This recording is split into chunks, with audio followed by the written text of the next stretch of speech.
মুসলিম উম্মার জন্য পবিত্র মাহে রমজান মাস একটি তাৎপর্যপূর্ণ মাস। এই মাসে মুসলিমরা ৩০ দিন রোজা রাখবে, এটাই স্বাভাবিক এবং ইসলাম ধর্মে মুসলিমদের ওপর এটা ফরজ করা হয়েছে। তবে সে জায়গায় এখন বাধা হয়ে দাঁড়িয়েছে নিজের প্রফেশন বা দায়িত্ব।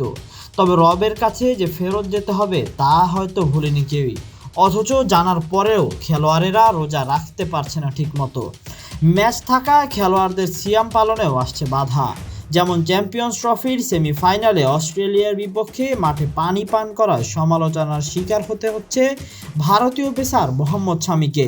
চ্যাম্পিয়ন্স ট্রফি চলছে, রোজা রেখে মাঠে পারফরম্যান্স করা খুব কঠিন, তাই রোজা রাখা সম্ভব হয়নি মোহাম্মদ শামির। রোজার মাসে প্রকাশ্যে পানি পান করা ঠিক হয়নি তার, যে কারণে তাকে সমালোচনার শিকার হতে হচ্ছে।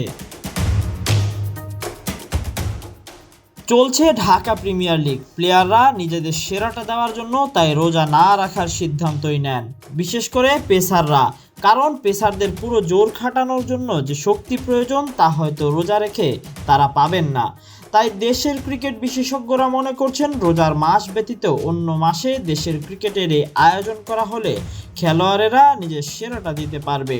নতুবা 50 ওভারে যারা রোজা রেখে পারফর্ম করে তারা নিজেদের সেরাটা দেওয়ার আগেই মাঠের বাইরে চলে যায়। তবে যারা ধর্মভীরু তারা শত বাধা পেরিয়ে হলেও রোজার মাসে রোজা রেখেই নামেন 22 গজে। Tahsin Ahmed, BD archive.